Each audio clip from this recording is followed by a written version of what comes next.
गांव के बाहर एक पुरानी और सुनसान कोठी है जिसे लोग खूनी कोठी कहते हैं। कहा जाता है कि जो भी इस कोठी के अंदर गया वो कभी वापस नहीं लौटा। रात के समय कोठी से अजीब अजीब आवाजें आती है, कभी किसी के चीखने की तो कभी फुसफुसाहट की। लोग डर के मारे उस कोठी के पास भी नहीं जाते। राघव एक साहसी पत्रकार है जो रहस्यों को उजागर करने के लिए मशहूर है। उसे अंधविश्वासों में यकीन नहीं और वो मानता है कि हर कहानी के पीछे एक सच्चाई होती है। राघव खूनी कोठी की कहानी सुनता है और उसे सच्चाई का पता लगाने का जुनून सवार हो जाता है। वो गांव के बुजुर्गों से पूछताछ करता है। सबकी कहानी अलग होती है। कोई कहता है कि कोठी में एक रानी का खजाना छिपा है, तो कोई बताता है कि वहां एक पुरानी आत्मा भटक रही है। राघव कोठी के अंदर जाने का फैसला करता है। रात के समय जब सब सो रहे होते हैं, वो टॉर्च और कैमरा लेकर कोठी में दाखिल होता है। अंदर का माहौल डरावना और ठंडा होता है। दीवारों पर अजीब अजीब चित्र बने होते हैं। तभी उसे एक आवाज सुनाई देती है। कौन है वहां? राघव चौंक जाता है।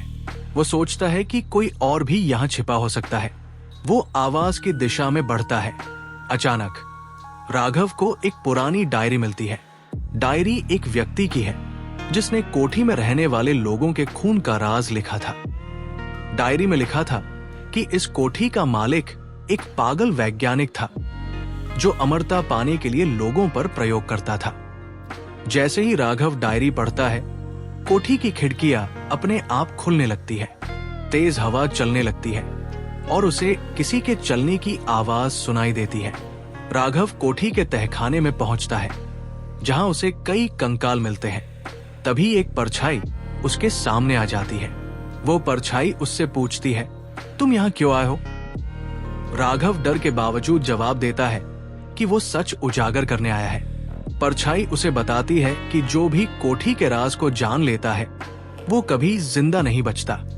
राघव जल्दी से भागने की कोशिश करता है, लेकिन कोठी के दरवाजे बंद हो जाते हैं। गांव वाले अगले दिन देखते हैं कि राघव का कैमरा कोठी के बाहर पड़ा है, लेकिन राघव का कोई पता नहीं। कैमरे में राघव की आखिरी रिकॉर्डिंग होती है जिसमें वो चीखते हुए कह रहा है, ये कोठी सच में शापित है, कोई यहां मत आना।